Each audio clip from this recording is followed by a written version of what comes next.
You're tuned in to the Red Zone Blitz. Here we go. The home for all things NFL and college football. Ready?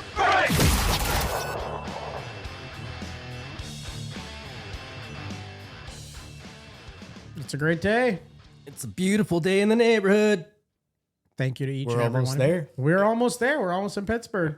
The Love Machine's got his bracket ready to go. That'll be coming down the pipeline. We're gearing up. We're gearing up. Thank you to each and every one of you that have given a tremendous response to our last episode that we did with Joel Norris, where we talked about all the things you need to look for when picking a college football team. That was a little bit of a unique episode for Joel and ourselves. I don't think either of us have created content such like that before. I just want to give a big shout out to Joel Norris from Pigskin Frenzy before we kick off today's episode. How are we doing, fellas? How are we doing? Yeah, all right. Pretty good. Fucking beautiful. Awesome. Amazing. All right. If you guys do not follow us, Red Zone Blitz Pod, I'm gonna be very direct. We got lots of stuff to dive into. Red Zone Blitz Pod is the place to follow us. If you guys do not currently know, you can email us as well. You can email us at redzoneblitzpodcast@gmail.com. We are on all major audio platforms. We are also on YouTube. There will be content coming for YouTube. I promise. There will be content coming. Follow us, subscribe to us, Red Zone Blitz Podcast. Now that I've got all that fun stuff, I've got some breaking news. So breaking news has been reported out. I mean, it's not really breaking, but there are some off the field issues that have come out for Miami's defensive edge, Ruben Bain Jr. Ruben Bain was cited for a careless driving incident after a March 2024 crash in Miami that left a passenger in a coma. That passenger, a 22-year-old student, died 3 months later. NFL teams are aware of this and are investigating. So I won't go really into the whole article. I'll just give you a little bit of summary. There's no lingering criminal charges that are hanging over his head. A careless driving charge was dismissed. The family could still file a civil suit, which specifically has teams doing homework. How it could affect his draft positioning. So people are saying, it's tough to say. Like if more concrete info, which is hard to get, comes by ahead of April 23rd, that could probably give us a better idea of how far he slides. But he was also booked recently again for another driving citation. I believe it was in January 2025. So there are a couple of things to look for when it comes to this situation. Now, fellas, is this warrant a Ruben Bain slide? Not really. Did they find him? Was he intoxicated? I think he's going to slide. There is nothing that reports that he was just don't give him the keys intoxicated. to the Lambo. But it does show that he was it does show that it was a careless driving charge and was dismissed, but no intoxication reports or DUI reports. So Still, I think you could see a bit of a slide because of this. You're already seeing a it's a slide with him. character issue. That's the thing, right? Yeah. And the whole civil lawsuit thing could really mess with teams because then it's like we're investing all this money in the player in a top pick, and then what's he gonna? Is he gonna go through all this like civil lawsuit? Is he gonna miss time?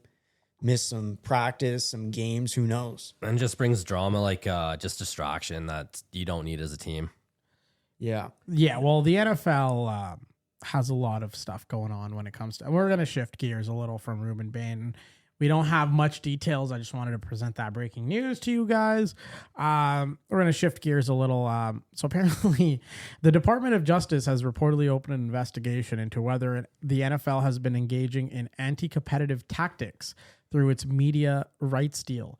So basically it's asking, is the league using its monopoly power to overcharge fans and lock up games behind paywalls?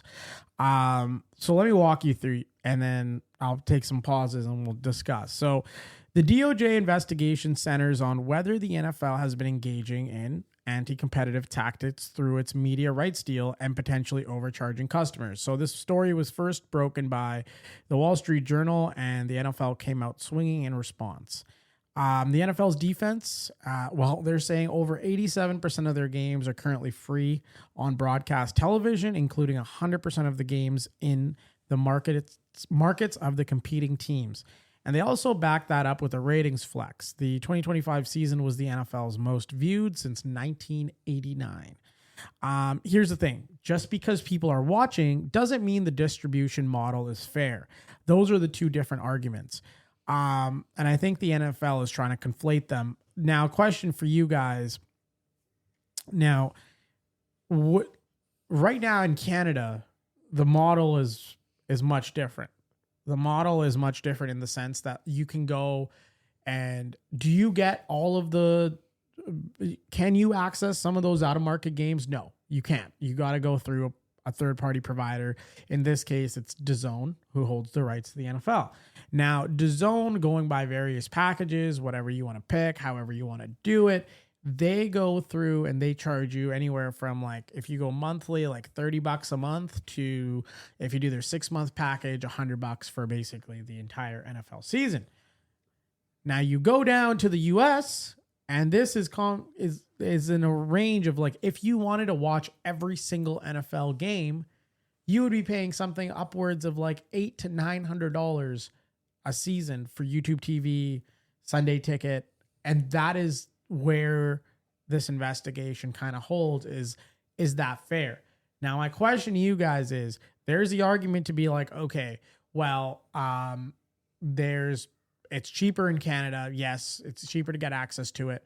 However, people are also saying, on the contrary, because it's more expensive for a Sunday Ticket to be bought by the average person, most people don't buy Sunday Ticket. If you're a Jaguars fan living in Seattle, you would go to find a bar that's nearby that has NFL Sunday Ticket, and you would go and attend, versus buying it yourself at home. And therefore, they're almost boosting this like sports bar culture and getting more people outside of the house, meeting up with other people, growing the sport in a different way. So curious to hear your guys' take on where you guys think the current landscape is and what they should do to improve it, if they should.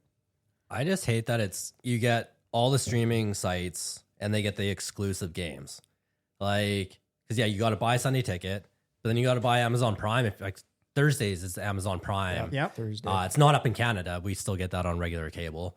But then there's the Netflix games, like they're exclusive. But the problem is, if you buy, like, I get it if you want to have the streaming services have that game. So if you don't have Sunday Ticket, you got to have these. But I'm sorry, if you're paying hundreds of dollars for Sunday Ticket, you should get every fucking game. Yeah, 100%. You should. You shouldn't have to go to a bar to, like, what if you don't drink? What if you don't want to go out and to the bar and spend because chances are, like guys like us, if we go to the bar and we're watching NFL for the full day, we're probably going to be spending money on food and beer. And that's what the NFL wants. That's right? what they want. Business. They want people to go out, and they want people to go, and like there is a reason why like there's certain food retailers, like restaurants, that advertisements play during NFL games. They want you to go hang out there. Like, for example, I'll use one: Buffalo Wild Wings. Is Buffalo Wild Wings the beacon of great food? No. But is it a place where you know that if there's a game that you want to watch, and there's a game, it doesn't have to just be NFL. Like, certain college games you cannot find in certain places. Like, you can't find them on television. No. So the point is, for the NFL is like, okay, we're going to make we're not going to make the game as accessible for you if you're like a exotic fan. Like, for example, like if you choose to cheer for, when I pick on the Jaguars in Wyoming, it doesn't make sense for the NFL to take away the Wyoming, whatever, NBC or ABC or whoever's doing that broadcast, or CBS, sorry, and then change it to the Jaguars. So I understand their thing is like, they're going to go where the ratings go. And the reason why the Cowboys are played nationally is because of the ratings. So that's where like that like argument of like, okay, I understand why their nationally broadcasted games are not that like prevalent for Jaguars fans or for Texans fans or like Jets fans, for example, outside of their main areas.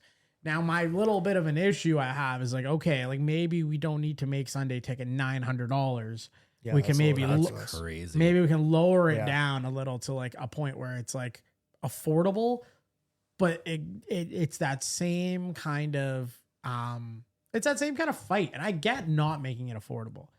Because do you really want to give a kid that lives like a little kid that lives in like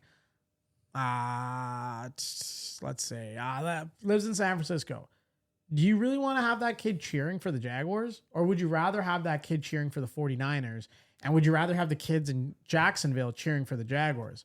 I would just have the kid have the opportunity to watch whatever football he wants to See, watch. but that's the thing. They're going to watch regardless. Well, your regional games are going to be on. So that's what I mean. I think Like a you're lot. getting regional first. I think it's like deeper than like people think like, okay, like they're doing it this way because they're trying to make money. No, I think they're trying to make it so that like if you live in Jacksonville, Yeah. you have no choice but to watch the Jacksonville game. Regardless, like, okay, yeah, you can watch the team in the afternoon slot, you can watch this slot. But if you're a little kid whose parents don't have all the money to buy like these packages and streaming services, you know what you can guarantee that you'll get to watch on TV? The team that's closest to you.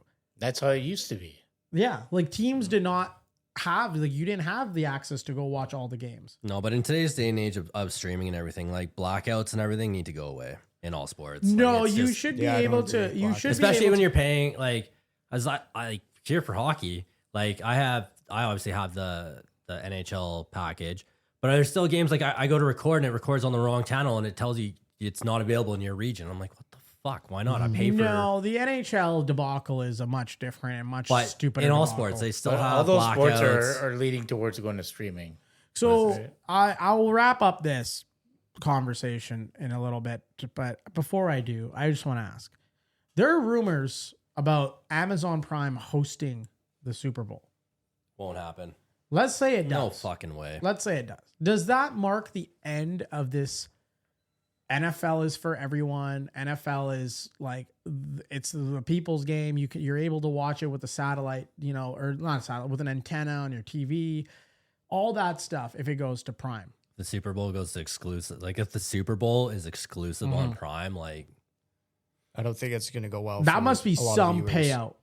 because you got to think Yeah. too, like restaurants and bars, like you're not paying for your standard subscription if you're at a bar. You're paying for a commercial license, and they like that's why when you went to UFCs, they always charge you a cover fee because they're not paying $99 for that pay per view. They're paying thousands for that pay per view. Yeah, because they're distributing it to 1,000 amount of people. So Would you? if What Prime would went what would you say? exclusive, What would you say if it was on Prime but it was free?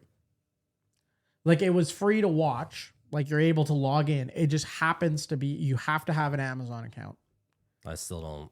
Still Because gonna I think lose some that's where it's viewers. going. Like, I think, yeah, it is going that way. I think you're gonna go to like these Netflix games and everything else. It's gonna go where like Netflix will come out with a tier that is like, you know what, you live in the region. Here's like an easier way to watch football, and like here's an easier way to watch football like without any like hunting through the TV guides and all that stuff.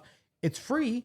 All you need is a Netflix account, but you're going to have to sign up for a Netflix account. And what that does for these companies is it boosts their sign up numbers. Before, where you had maybe one person in a household with a Netflix account, now you might have 4 or 5. So it boosts them there. So I can see it going, but I think the model is a little messed up. Yeah, like I get it. Like traditional TV and cable is like I wouldn't say dying, but it is definitely on the downtrend compared to is. streaming and everything. But I don't think you could not yet. There's no way you could have an exclusive online like Amazon hosting the Super Bowl. And that's it.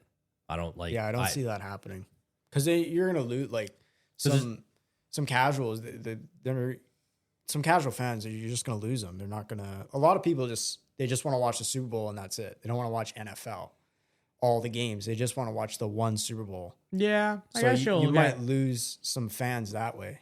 I guess you will have some of those people trickle in, but it's an interesting debate. We'll see I don't think this is the end of this conversation.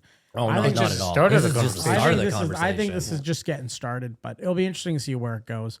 All right, fellas, let's dive in. So previously we did the quarterbacks and running backs at Dane Brugler's The Beast Guide. Tons of great information on The Beast. If you haven't checked it out, you can go to The Athletic. Dane Brugler's dropped tons of nuggets on a variety of players. What we're going to be doing and gearing up for the NFL draft, which we will all be at. we're going to be covering various positions, various players. Today's episode, we're going to be covering wide receivers and tight ends. Obviously, the tight ends, we do not have as many prospects to cover as the wide receivers, but nonetheless, let's dive into it. Let's start with wide receiver 1, Carnell Tate from The Ohio State University. 6'2", 192 pounds. Carnell Tate played in the shadow of Jeremiah Smith, fellas, one of the most dominant college wide receivers in recent memory. Tate drew one-on-one coverage all year because defenses had to double Smith. His 77.3% catch rate is the best in the FBS amongst receivers running routes of 12-plus yards deep. Now, is Tate a legitimate wide receiver 1 in the NFL, or was he a great wide receiver 2 in college who benefited from Smith making everyone else's job easier? Oh, he's a wide receiver 1. It might take a little, like there might be a little bit of a curve with him just getting used to that because he was a wide receiver number 2 in Ohio State. So, you know, he had a lot of one-on-one coverages because obviously Jeremiah Smith is getting the double coverages. So it'll be interesting to see if you know, they start double teaming him, how he reacts to that. Yeah, I think at the pro level, chances are like dependent, he's going to be a top pick. So whatever team grabs him, whether it's like the Browns or the Giants, well, not the Giants, the Browns or The Giants could take him too. Washington. I think the Giants could take him. The Giants could take him, but like those teams, he could probably be a number 1. But I think there is a bit of an issue with Ohio State is such a wagon and they're such a power school that you can't ignore the fact that Jeremiah Smith maybe took the attention off of him for a lot of the times, and especially with the deep threat that he was. Yeah. Anything KK? I know he reminds me of one of your boys, T. Higgins. Yeah. Because I think a lot of people, like, if you take T. Higgins off of Cincinnati, could T. Higgins be wide receiver 1? Oh, yeah. Exactly. So I think you could play in the shadows of another great receiver and still have the talent to be a great player. Whatever team he goes to, I don't think he's going to start as the number 1. Yeah, I think so. He's going to get in there. He's going to get his touches. Like, I would say the best team for him is probably a team like the Giants, where it's like you have other weapons. You have like neighbors. You've got neighbors there. You're not relied on to be the guy. Like, it's going to be a big adjustment going from one-on-one coverage in the college game to potentially double coverage in the NFL game. There is a big learning curve there. So I do think he would benefit from having a wide receiver to play along with, if that makes sense. The one thing I'm interested to see, and I think you'll see to start the season, is he's not the best on press coverage. So if you get a physical corner up at the line with him, we talked about this in previous episodes, like he's one of those guys that needs those first 2 steps to get going.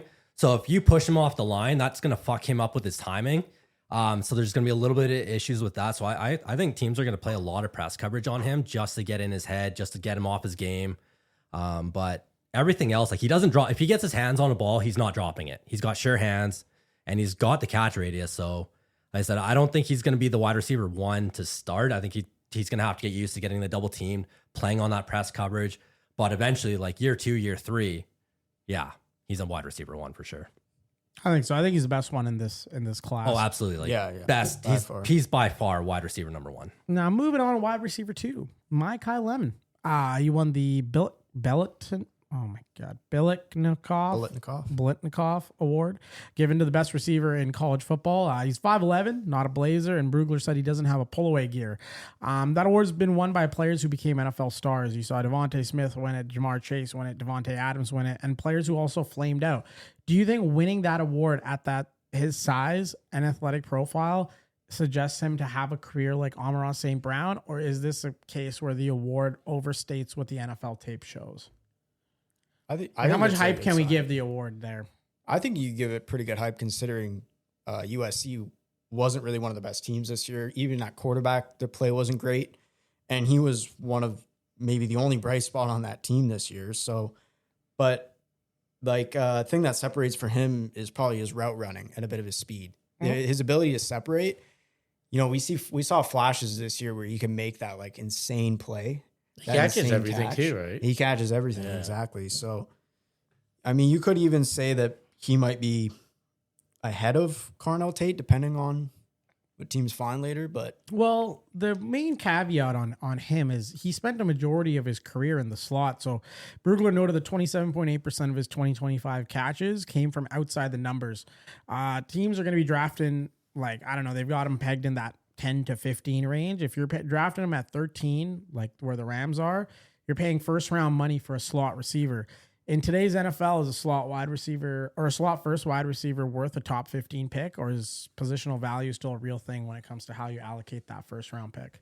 So we just talked about Carnell Tate's not good in press coverage. Makai Lemon is great in press coverage. He's great at getting that first step and then getting around without contact. And if he gets around you and gets that step, he's gone. You have no chance.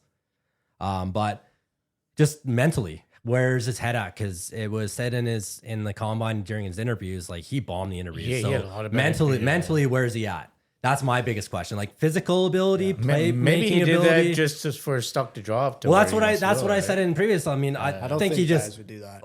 that's the He thing. was Like out I don't on think Monday guys as would well. do that. Though. Crazier Like, things have but, happened. like they were saying, like whoever was in this guy's ear in the interview process needs to be fired because they said his interviews went so bad. Like He also, like, you talk about the team that's been linked to him the most, the Rams. I would not be surprised if the Rams take him, surely out of the fact that they're going to probably trade Puka Nacua. And right now, listening to this, if you're a Rams fan, yes, this sounds like some crazy shit that I just said, and you're going to be very upset. You're going to be very angry. But he plays very similar because he can block and he doesn't shy away from the contact. And one of the things, like you try and tackle him, he's that guy that's, you know, he's topping, he's skipping, he's getting that extra couple inches, that extra yard until like you got to get that second guy to bring him down. Because if you're just trying to do that shoestring tackle or you just grab his ankles, he's going to keep going. So it makes sense. So And the Rams watched him a lot. Yep, He's in the right backyard. right in the backyard. Moving on to wide receiver 3, fellas. Jordyn Tyson, 6'2", 203 pounds, Arizona State. Now, Bader Schrager has Jordyn Tyson at wide receiver 1 in his mock, going before Carnell Tate and Makai Lemon to the number 9 of the Chiefs. Now, Brugler has Tate as wide receiver 1 in the Beast at 10th overall with Tyson at 20.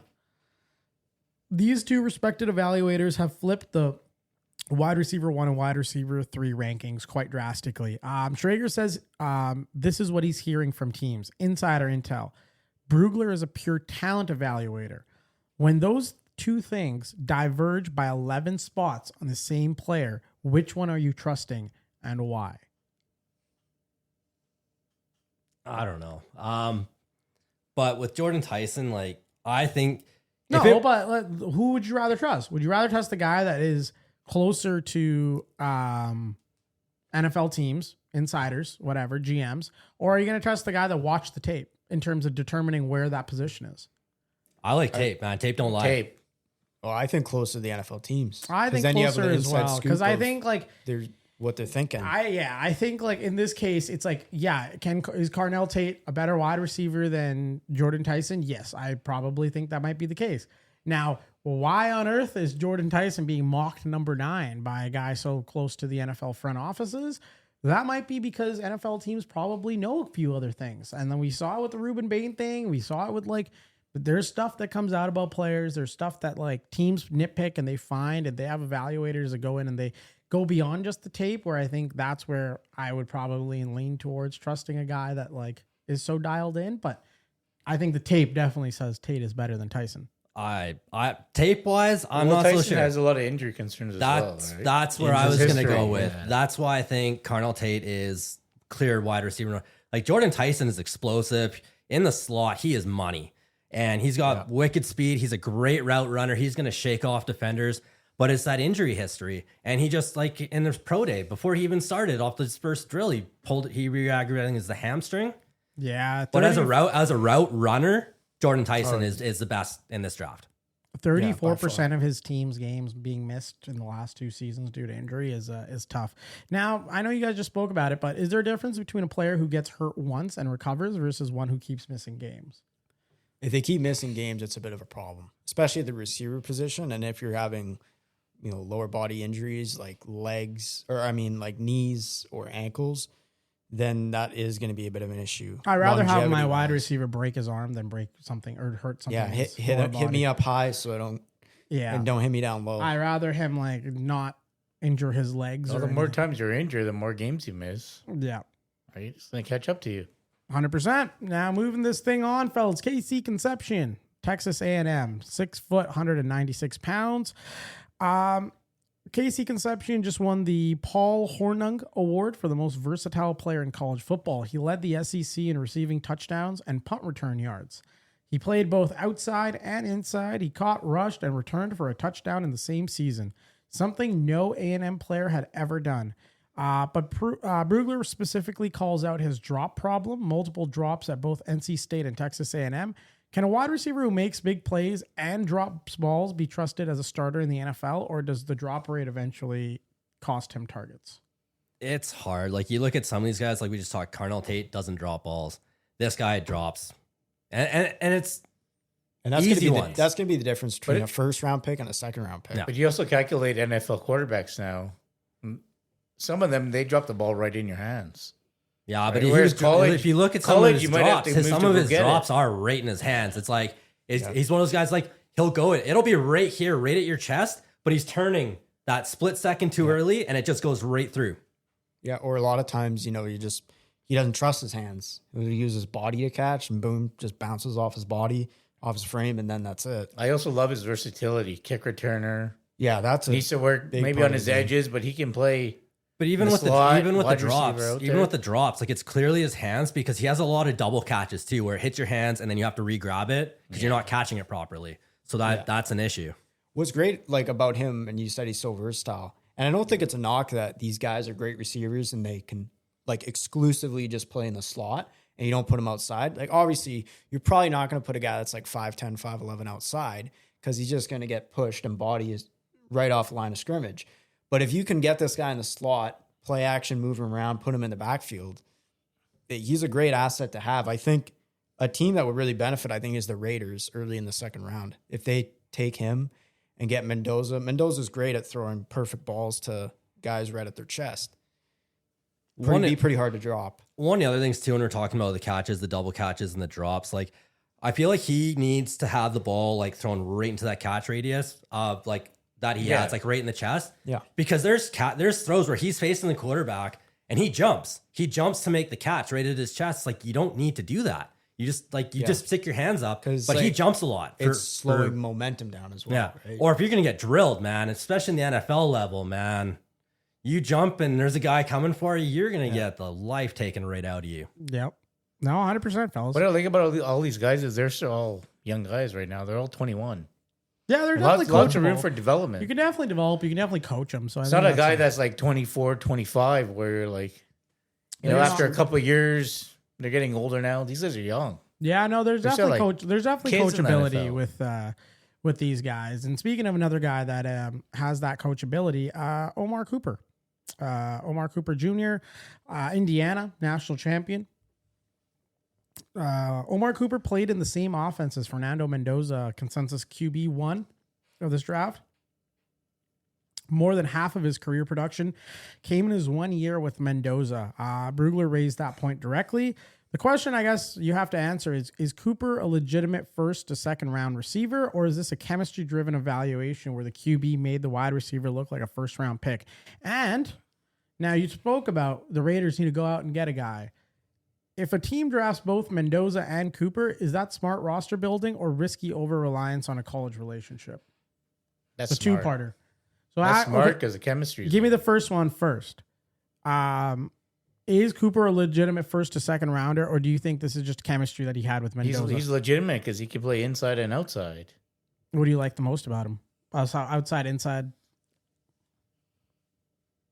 Probably inside because you can move him around. Yeah.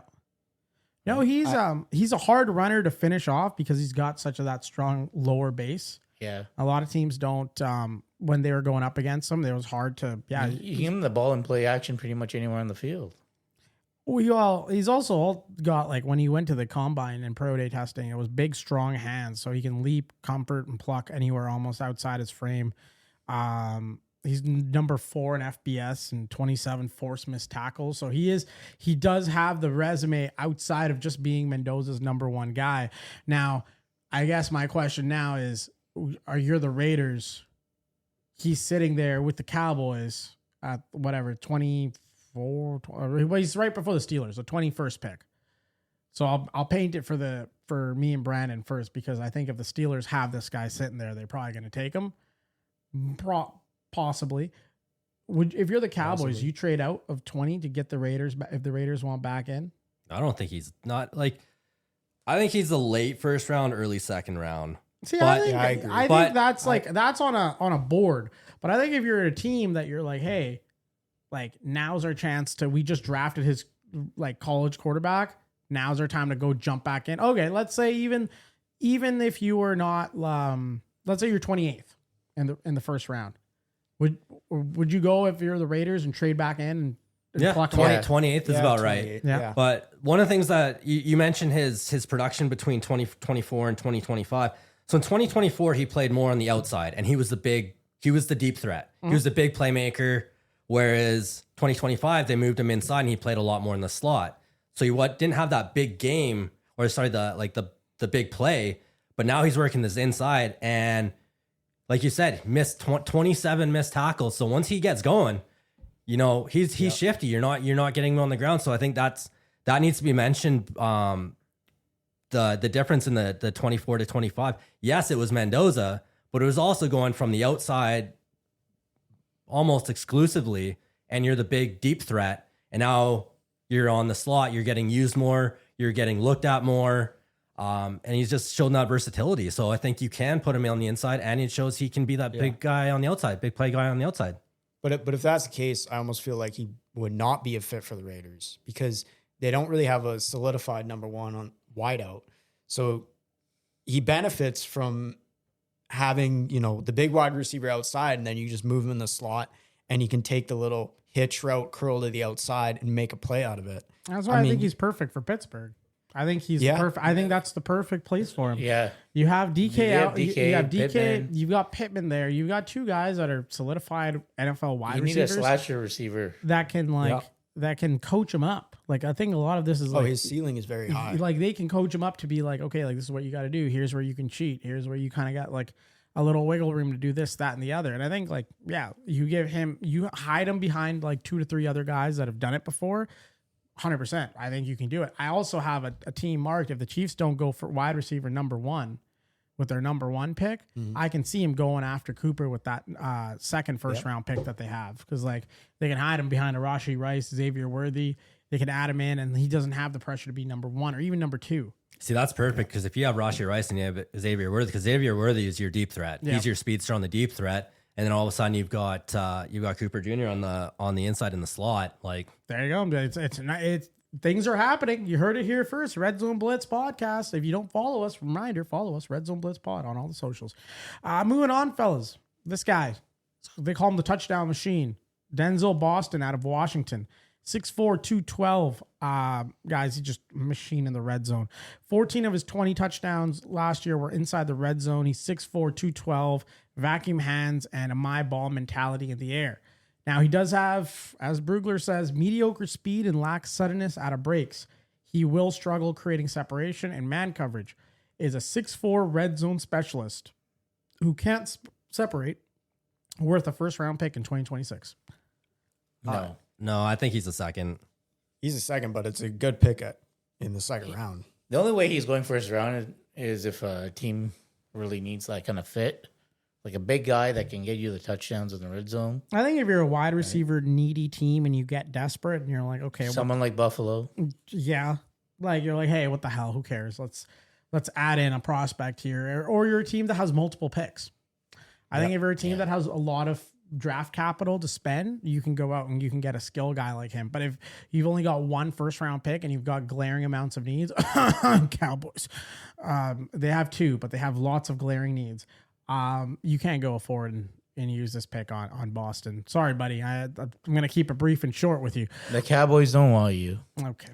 Well, KK, he's one of those guys too that's he'll be good in zone, But in man, like just with he doesn't have that breakaway speed. So you put him against some of these speedy corners, he's not going to get any separation. So Down the field, but once you're in the red zone, well, that's what I mean. One-on-one, So he's that's your what I mean. guy. So in the red zone, Right, it's yeah. fine because like you said, he's going to catch that ball. He's got the catch radius and he's got the hands.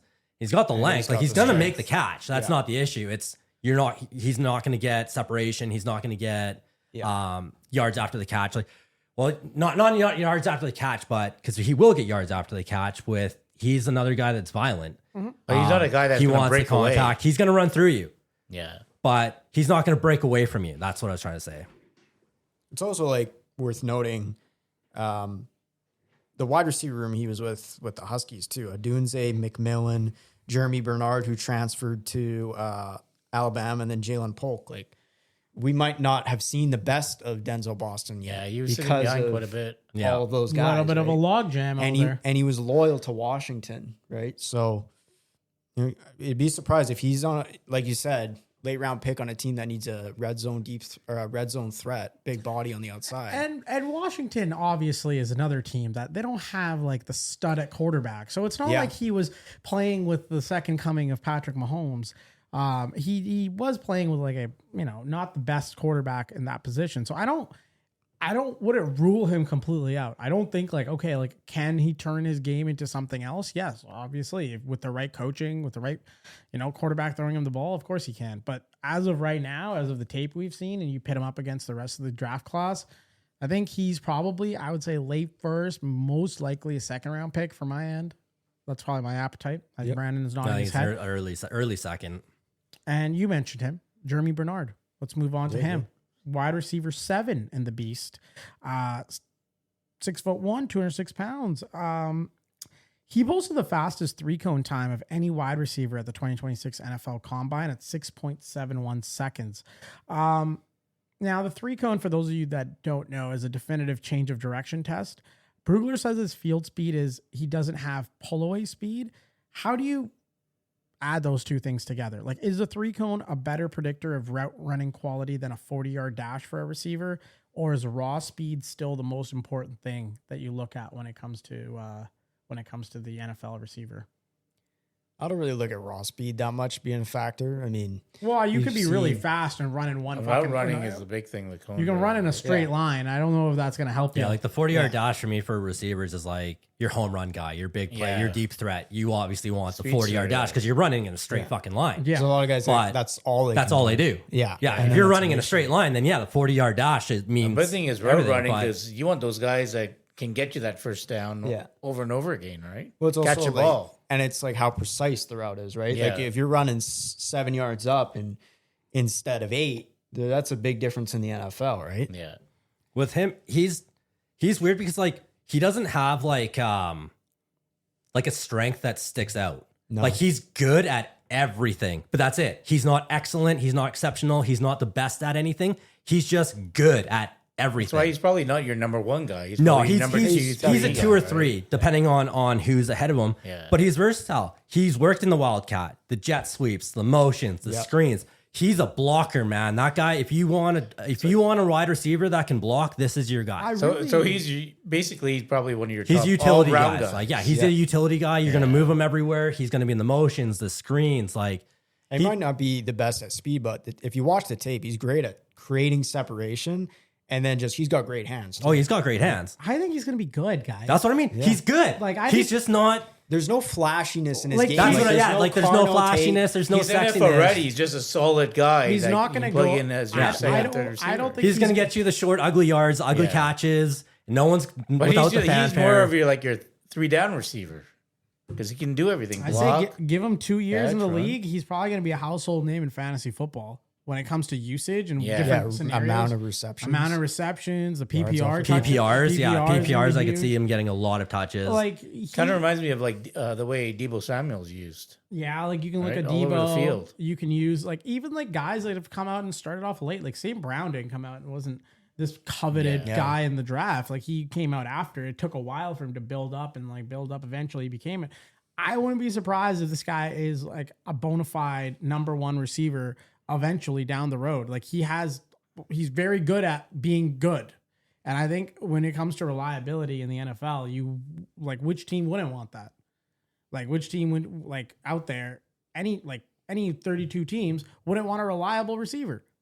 Like you talk about the guy with all the drops, like we talked about, like KC Conception, where it's like, how many drops is he having?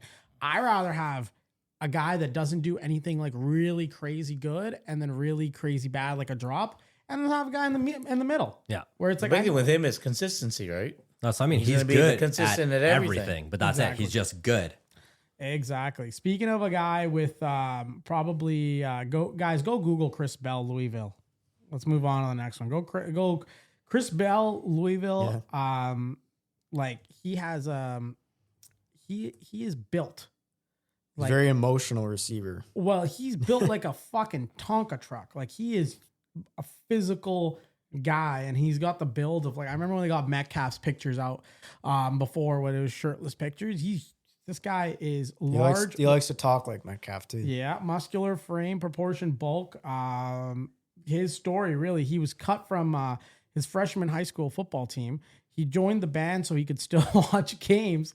He came back, made the team, became a second round NFL prospect. That's one of the best, I think, was cut and came back stories in this entire draft class. Now, does the backstory matter when you're evaluating someone that can play in the NFL? Like, do you look at that kind of stuff if you're a GM? Like, Yeah, kind of. Well, yeah, because I if you think got so. cut, you want to see how you react to that. Because there's guys that get cut and it's like, oh, woe is me, and then like pity and all this. But you want the guy that gets cut and uses that as motivation to come back better. Yeah, exactly. yeah, I think there's multiple variety of ways, and like I think people listening to this probably can agree is like when you're faced with adversity, there's a variety of different pathways you can go down, and like I think for him, not going down the path of like fuck this shit, I'm quitting or whatever, I'm leaving or I'm moving. Mind you don't have that kind of transfer portal luxury in high school that you do in college. But for him to be like, hey, I'm going to go join the band just so I can go watch the games and just so I can be a part of the program, that takes a lot because your buddies are there playing. Like He got cut and he went into worked his ass off, right? Exactly. So, I mean, that's huge. He does have an injury concern. He suffered a torn ACL this past January. So he will be out likely most, if not for all of his rookie year. I think that probably pushes him down the depth chart in terms of where he gets drafted, in my opinion. Now, we're almost done the wide receivers. We got a couple more. We got Makai Fields from Notre Dame. Makai Fields' production dropped significantly in 2025, mainly due to he had a freshman quarterback throwing to him at Notre Dame. His yards and targets both fell, but his catch rate stayed elite. Just 3 drops in his final 25 games. How do you guys evaluate a receiver whose numbers go down because of a bad quarterback situation in his final year of college? Well, you also had a guy named Yeah. Jeremiah Love who Got all the who ball, ran the offense on that team. Let's be real here. But like he's got everything. Like he's got all the tools, but I think he just needs more looks. Like he needs more target share, which again, when you have a guy named Jeremiah Love that you can just run the offense through, It's hard to get. it's hard to get everyone else touches. Yeah, no, 100%. I agree. You know, he was also a high school quarterback. He was a high school quarterback who converted to a wide receiver. So Brugger lists his quarterback background as an asset because of his ability to read coverages and find windows. Do you guys think that starting life as a quarterback actually translates to being a smarter route runner? I do. I think you see it a lot because when you're a kid or you're playing house league or you're playing, elementary, then you go to your junior high or high school, everyone's a fucking quarterback. Everyone wants to be a quarterback, but then you get to the next level. Sorry, there can only be one quarterback. Well, maybe, I guess you got to have 2. Yeah. But no one wants to be the third quarterback growing up as a kid.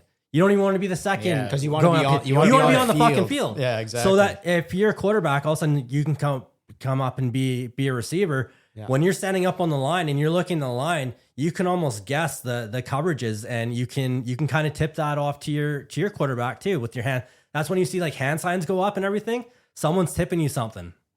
Yeah, and it's so beneficial for the actual quarterback, right? Because you have another set of eyes. It's just like the same thing with an offensive lineman, knowing the game, the center, pointing out so-and-so, oh, that's a spy, this guy's coming on the blitz. So it's definitely I also beneficial. think his change of position from high school to college, Hear me out. quarterback to receiver, he needs develop still, right? Hear me out. Yeah, here. there's still time though. I There's still know. lots of time. These guys are I know all where he's going. young guys. But also one thing, 75% of his catches last season resulted in either a touchdown or a first down. So in clutch time, when you need to know who wants the ball, he wants the ball, and he's going to get you that first down or that touchdown. All right, listen to me here, Jets fans. I'm going to talk to all the Jets fans out here. All right. You guys are going to draft Makai Fields in the 3rd round, probably. I will give it to you. You'll probably take him in the 3rd round. Now, what will happen is you guys are going to take him. You're going to be like, okay, we are, we got our team. We're just going to suck it up a little bit. Hopefully Dante Moore will be on our team next year. And that's all she wrote. I'm here to tell you, Makai Fields, starting quarterback for the New York Jets due to injury of Geno Smith. That'd be fucking funny. That would be funny. And now they found their guy. He's going to go out there. He's going to perform well as a quarterback of the New York Jets. And it's going to be just greatness. It's going to be fabulous. Does the love machine approve? No, that could be Things are something the crazy. Jets would do, but no. I thought you were more like they're drafting him to give you the Cowboys Garrett Wilson. You just laugh it off. I don't think he's going back to quarterback from receiver. Well, obviously not, but it's the Jets. They do this thing on Madden ratings. I'm just waiting for the owner's sons to be like, Dad, did you know he played quarterback? And the dad is being like, what? Let's get this guy in right now. Moving on, fellas. Antonio Williams from Clemson. His drop rate fell from 9.6% in 2024 to 1.8% in 2025. One of the most dramatic single season improvements in the entire wide receiver class. What does a drop rate improvement that dramatic actually tell you? Is that the proof of a real development, or could it just be a sample size issue where he got easier throws? I think it's more he's worked on it. So Yeah, where are you dropping those catches? Because that's when you start working on, hey, throw in practice or drills, throw me a catch here because those are the catches I need. I know if you throw it to my chest, I'm going to catch it. Throw it here, or throw me a high ball, throw me something I got to reach for, and work on those. So I won't spend a whole lot of time on Antonio Williams. The only thing I will say is if you are a team with a offensive coordinator that likes to run the RPO, he will be a guy that will be beneficial. He's got that burst. He played in a heavy RPO scheme in college. He's probably the best RPO specialist, I think, in these later rounds. So if that works for you scheme-wise, I think that's where he'll probably go. Finishing off the wide receivers, fellas. Dejon Stribling out of Ole Miss. Dejon Stribling has played at 4 college programs, guys. He started off at Washington State, went to Oklahoma State, and he also went to Ole Miss. He's a 5th-year senior. He averaged 92.7 receiving yards in 3 college football playoff games. At what point do you guys think being a transfer multiple times becomes a positive NFL evaluation? Look, you're going where you want to get touches. Going from Washington State, going to Oklahoma State. If you look at the last few years with Oklahoma State with Gundy, it's kind of gone downhill. Yeah. And I think he should have been let go a few years ago, but obviously, they were really loyal. They had way too much loyalty to him. The last few years, leaving Oklahoma State makes perfect sense to me. He wasn't getting any better. We saw these guys get absolutely killed, guys. Yeah, we did. We saw Dejon and company get absolutely murdered. So it was something. Go Horned Frogs. Yeah, I don't really have much for him. He just had 1 drop in 2025, so he's very reliable when it comes to that. I think he's managed to find success in all of these different programs he's been to, so I guess you could also point that to being a positive as well. He competes with a physical mindset, plays strong on the back shoulder targets as well.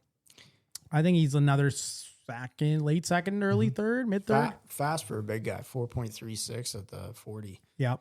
He can move. Hey, Dejon, if you want to come on the podcast, let us know. RedZoneBlitzPodcast@gmail.com. We'd love to get you on. We'd love to boost your draft stock or completely plummet it, depending on how the interview goes. We make no promises. Fellas, how are we doing? Want to take a little break? Yeah. Well, I just actually got one more guy. I think that Yes. I think Zakarian Branch from Georgia.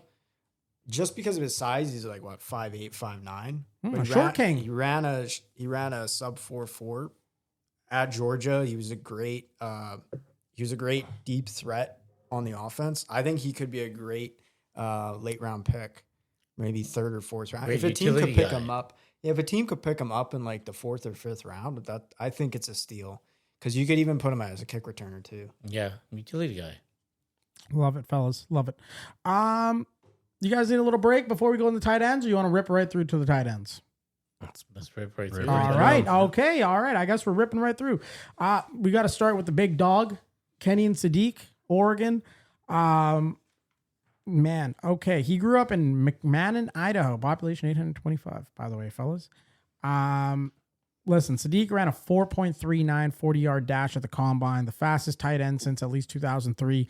Historically elite numbers at the position. Schrager has him go at number 14 to Baltimore to pair with Mark Andrews, who's already re-signed on a 3-year extension. Is drafting an elite tight end in the top 15 when you already have a good tight end a sign of offensive ambition or a misallocation of first-round resources? And is the two-set tight end justifiable enough to argue it? I think you could run a 2 tight end set. Look at a bunch of teams did it for years. Patriots did it for a while, and then they had a bunch of success. So I think this guy, I mean, depending where he falls this, and I'm going to maybe get a lot of flack for this, but I think if he falls to the Steelers, I don't see why. I mean, we talk about an inside slot receiver. Darnell Washington's been banged up. Pat Fryermuth's getting old. Also, question for you, Steelers fan. You guys already have quite a few tight ends over there. No, I actually have a but if you got legitimate a guy question. Like this, No, but I have drops to 21. I've got a legitimate question about Darnell Washington. Has he always been that fat? What I don't love about his game, like he's a boulder, right? He looks really out of shape. And That is what he's got Mike McCarthy now. He's going to get fatter. But see, this is just don't go to Dear dinner. God. Don't go to the Waffle House. Both of them, yeah. But that's kind of what I'm saying here is we talked about and not to make it all about the Steelers, but No, make it. I will. We talked about the Steelers having a slot receiver threat, maybe an Amari Cooper Jr. on the inside because you got Metcalf and Pittman. But if you've got Darnell Washington who can't play every snap because of his size and his stamina, and he's still, he doesn't really have speed. This guy has insane speed. You've lost Hayward, and Fryermuth's getting old. I love Fryermuth, and so do all the Yinzers, but he's kind of aging out. So if you're telling me Sadiq, because Sadiq right now, we got him at 17, 18. I think Carolina's kind of been on the board for him. If he drops down to 20 or 21, and you want, or 21 where the Steelers are going to pick, you want to make a splash, I think that's the guy to take. I think if you have a blocking tight end, that's a tight end that's really good at blocking, that would work. So I have a But rumor. if you have another tight end that isn't a good blocker, But we got Fryermuth is good at blocking. So is Washington. Washington's 6'7". Washington 300 just pounds. shouldn't move then. No, Washington is huge. Well, he's Yeah. 6'7", He's 300 6'7". pounds. There you go. Then that would work, right? You look at him out 'Cause there. you have He another looks guy, like he looks like an double offensive tight end. lineman. I've been saying the Steelers should run a 2 tight end set for a long time now. Yeah. So But now that you guys are done your Steelers offensive line depth chart, I actually have a rumor that is about Mr. Kenyon Sadiq and where his potential landing spot will be. Rumor has it, Mr. Jake Ferguson is being shopped around. He is being. I knew this was about the Cowboys. If we use one of our first round picks on a fucking tight end, fuck me. Rumor is No. Jake Ferguson No. is being shopped around. I don't know exactly No. what the market for a Jake Ferguson is, but if That's I'm not really but if, high. But isn't Shoemaker there still too? Well, Yeah, that's- he's Yeah, no, but he's not. He's not. well, you know why? How I got someone close to Star was saying there's a big internal campaign to push out how great Luke Shoemaker's development has been this offseason. Yeah, you're and not they- hiding that. and then did a little bit more digging. I talked to a little bit more people, and apparently, yes, that is a thing. So who knows? No. Kenyon Sadiq. No. Every time I you don't say want him. rumor, No. it's the Cowboys kind of No. Of course, that's the only one I'm connected to. I don't know. I can't just make it up. If I'm with- saying no to a wide receiver in the first round, I'm Yeah. definitely saying no to a fucking tight That end. would be a really You bad guys pick. have- But- you guys have so Listen, many problems hey. on But If you have an extra first round pick, Hey, listen, then Unc. yeah. But Hey, listen, Unc. Stop telling him to get off your yard. get off my fucking lawn. We're not taking Hey. a tight end. Get the fuck off my lawn. But I hate to break it to you. And you kind of brought it up. He's not falling past Carolina. If he's there at 19 I for don't think Carolina, so. No. Carolina's taking him all day long. He's gonna be a G in that offense. I think he's gonna be. Yeah. He's gonna be that's almost a perfect He fits what they position. need because Jatavian Sanders, he's not the guy.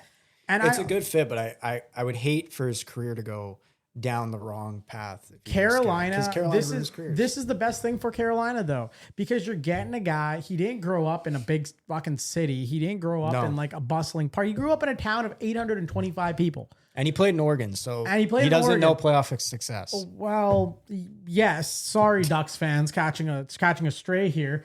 Hey, that might be KK's team you're That talking might be about. my team, Yeah, I know. Hey. He's rocking a green and Yeah, silver. Like hey. he might be. But point being is that like a guy like that where he comes from a small town.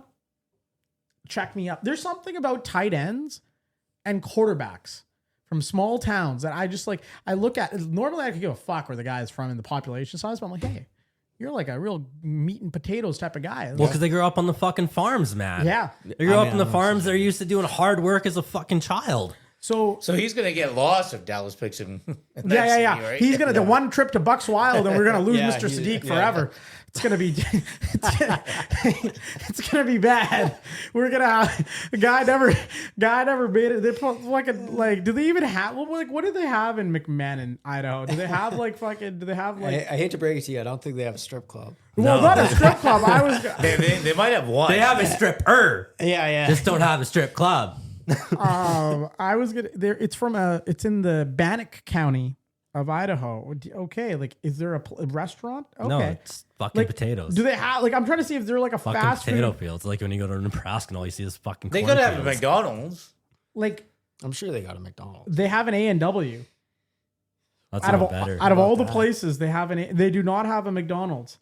They have a Subway, a PJ Fresh, Baconlicious, Taco Time, and A&W.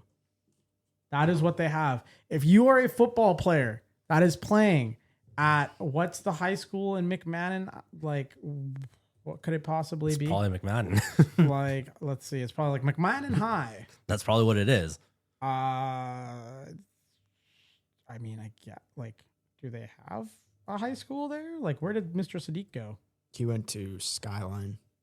Marsh Valley. Marsh Valley. If you are a high school player that plays for Marsh Valley, hit our line, redzoneblitzpodcast@gmail.com. We'd love to talk about the town. Fuck the kid, actually. Let's get the coach on there. Who's the coach? Let's find him. They canceled their football season because low turnout for players. Because Sadiq Well, there left. you go. Man, yeah, they were down to 12 players. 12 players on a football team. They're down to 12. They needed him on the farm. So they did not do that. But hey, we got a little carried away there. Well, let's keep moving it on. Number 2, we got Eli Stowers out of Vanderbilt, 6'4", 239. There's another former quarterback. He was recruited as a quarterback. Multiple shoulder injuries ended that career path. He says, I could never throw the same. He converted a tight end and won the Mackey Award. Is a position conversion a red flag for an NFL team? No. Not when it comes to tight end. No, when it comes to no, because he knew he can't throw the ball anymore, so he changed it up to being a tight end. So not really worried about the injury history too much there. Yeah. He can catch, but I think he needs to work on blocking. He does not like to do that. He doesn't like to Well, that's the thing. Like when he had child, like he was a tight end, but he's more like a slot receiver. Because he as a receiver, he's fucking phenomenal, man. Yeah. He's phenomenal. He could be a guy can't for the block Steelers shit. there. There's your Steelers guy. There's Pair him your with Steelers Darnell guy. Washington. And now the you're pro- cooking. The problem I don't really love with him is, and maybe it's the way Vanderbilt used him, but they just a lot of dump off throws to him. Diego Pavia couldn't check see- down. He The couldn't see checkdowns, down. but it's like Mr. Pavia couldn't see down the field. Exactly. That's as far as Aaron Rodgers can throw, so it works. Oh, hey. hey, that is also true. We still All have right, not yeah. heard Hey, from I Aaron heard- Rodgers. Hey, I heard There was I a story about I think- McCarty. Yeah, Pat McAfee or somebody on his team, I don't know, was saying that this week, Monday, Tuesday, Wednesday, they're holding practices. So it's likely that if they see Rodgers around there at the facilities, he's going to be back. And it's very up in the air. I'm sorry. If they see him at the like, I don't see practice. I don't see early. He's Has gonna. he ever gone to the Springs though? Like I don't know. Because doesn't he That's usually the take thing. his fucking like? Isn't that when he went to his fucking Ayahuasca thing? dark? Yeah, Well, his that dark was- cave retreat. Well, that was just I got to pick a team. yeah, and but it then was I during stepped out and I during saw the green, which the is- times, right? Wait, Like I'm sorry.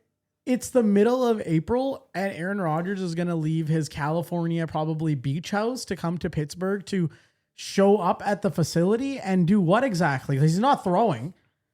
So he's going to just show up and just be like, I'm here. That's the least Aaron Rodgers thing I can ever fucking imagine. What a dumb way to give people No, hope. Maybe not saying you. If they see Not you. him, Maybe he's showing up just to sign a contract and go back home. Like it could just be clickbait people In the just saying world if they of see him. DocuSign, Aaron Rodgers is going to fly to Pittsburgh. If I was Aaron Rodgers, well, I'd be like, well, he's got to go see Mike and have breakfast and stuff like that. I'd right? say to Mike, get your fucking fat arse down here with the contract. I'll sign it and get the fuck out of my house before you eat all my food. That's what I'd tell Mike. Honestly, I think You're better off. I think the Steelers organization is honestly they know his answer and they don't want to tell anybody. I think think they're that's better what it off saying thank you, goodbye. We're gonna move ahead with our plan with Will Howard But that's the Mitch thing. Trubisky or whoever you guys have right now. McCarthy, when he's in these interviews in the media, he's talking like, "Oh, I love what I see from Will Howard," and "Oh, I love the Garrett Nussmeyers and the Drew Allers that are in the draft and all this." So I think they know his answer. But it's like a real dicky don't way wanna to tell do it to us. your fans, where you're just like lingering them because I'm sure Yeah. there's a large population of Steelers fans Yeah. that want Aaron Rodgers back. Oh, they're definitely Especially when you're so close to the draft. And But those fans probably did not watch enough games. 'Cause maybe if you did, but like even I watched but- every game, start to but finish. I don't know if you bring Pittman in if the plan is for fucking Howard Nussmeier like. Well, he could be right. Like they brought in all these guys. Maybe he made his decision a long time ago. They just don't want to announce it. But I think you did, but what good is that? Like what? I don't know, How that's is just how is dumb. keeping this a bluff helping you? Is my question. Yeah. Like how is keeping this like information of like we are gonna bring back the 40-something-year-old or we're not gonna bring back the 40-something-year-old helping you? How is that like? Okay, they may be keeping it a bluff from us, right? They're also keeping it a bluff from the players because if any of they told the players, it would have leaked. it would have leaked somehow. Yeah. Yeah, somebody would have told somebody it would have gone out. But it's like, okay, now your players don't know who the fucking quarterback is. They're not jiving. They don't know what's going on. Even Diana doesn't know what's going on. Diana's no boots to the ground. Diana is concerned about other shit. Reports are Diana was sneaking out of Mike McCarthy's Waffle House. She tried to give him the mouth service, but bumped his belly with her head and concussed herself. So Diana's off that chart.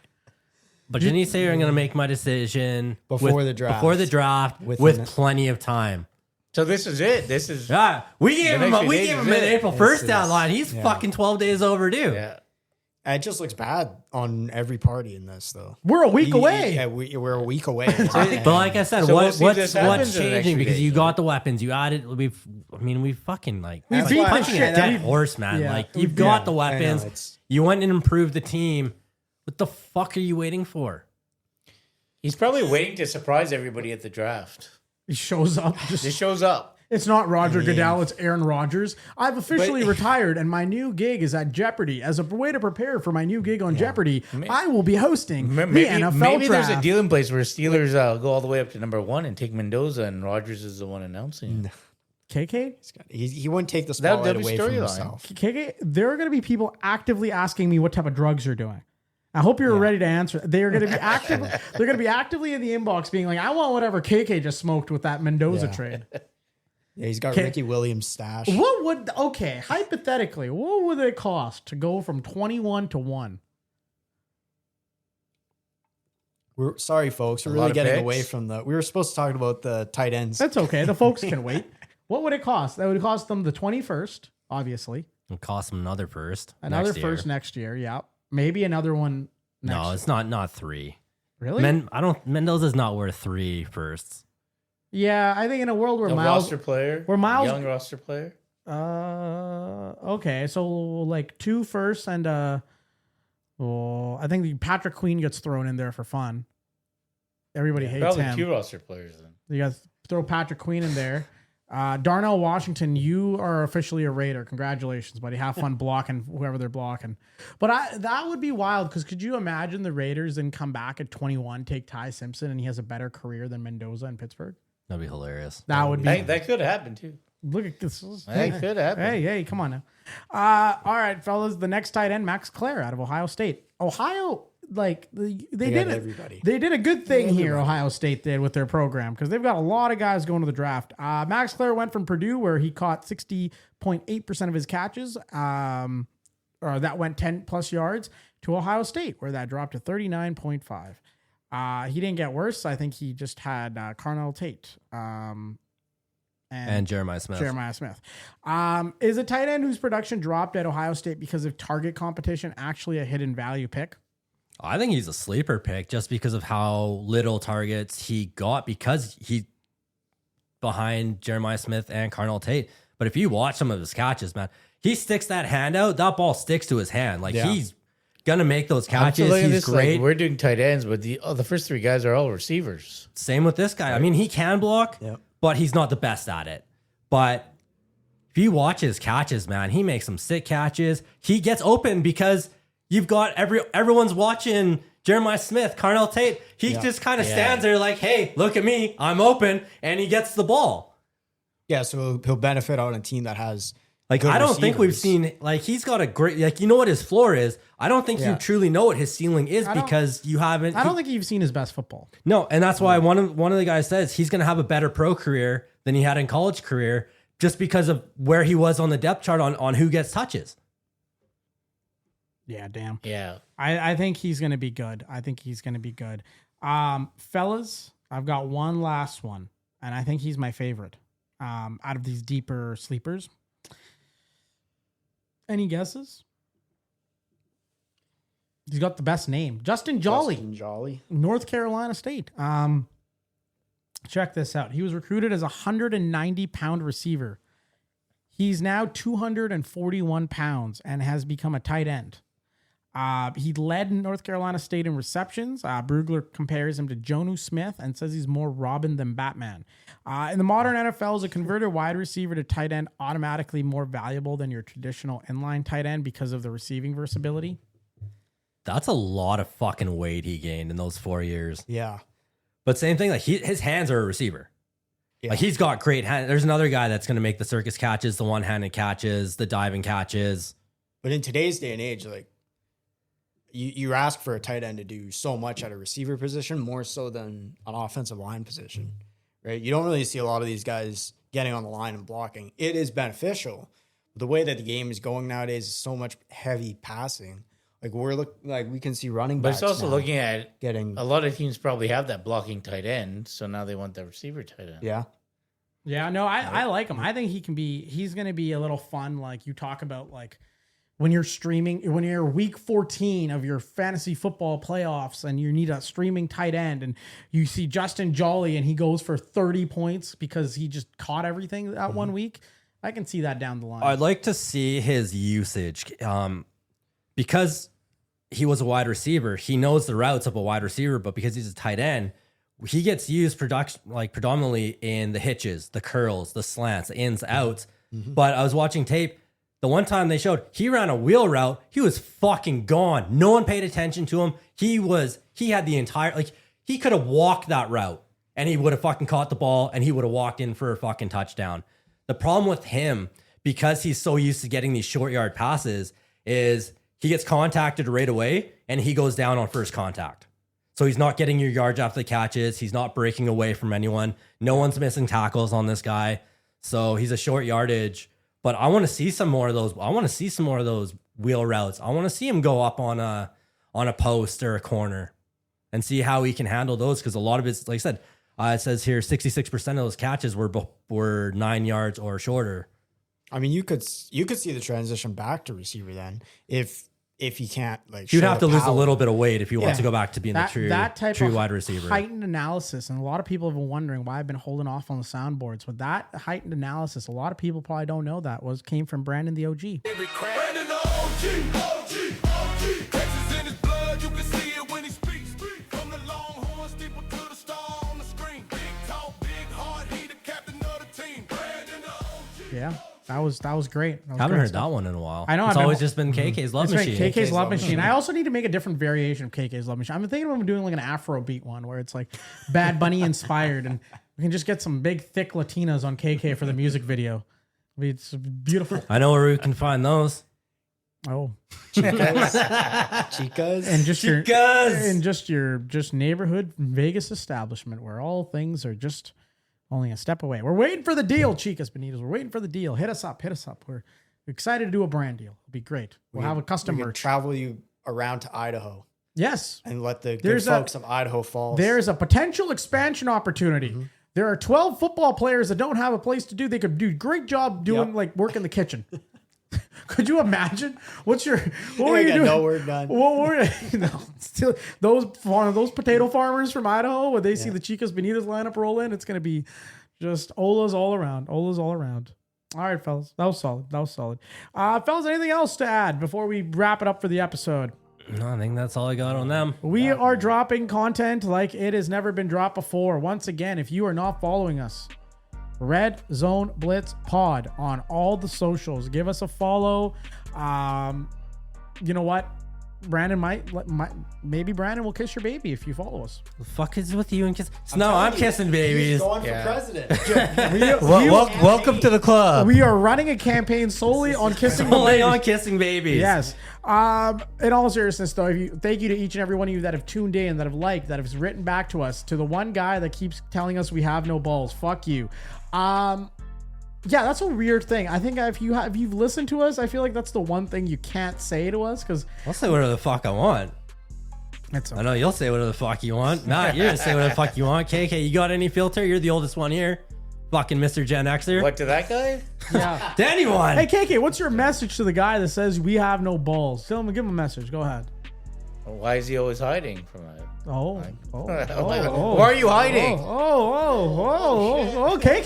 KK's want to hunt this guy down in the back alley and beat him. No love. Beat him with a stick. In the meantime, we will be coming out with all sorts of comps. We'll be dropping our next episode on the offensive tackles. KK's bracket will be coming out. Yeah. Stay tuned. Keep listening to us. Red Zone Blitz podcast on all audio platforms. Until next time, this is G. Brandon. Matt. KK. Now we're out.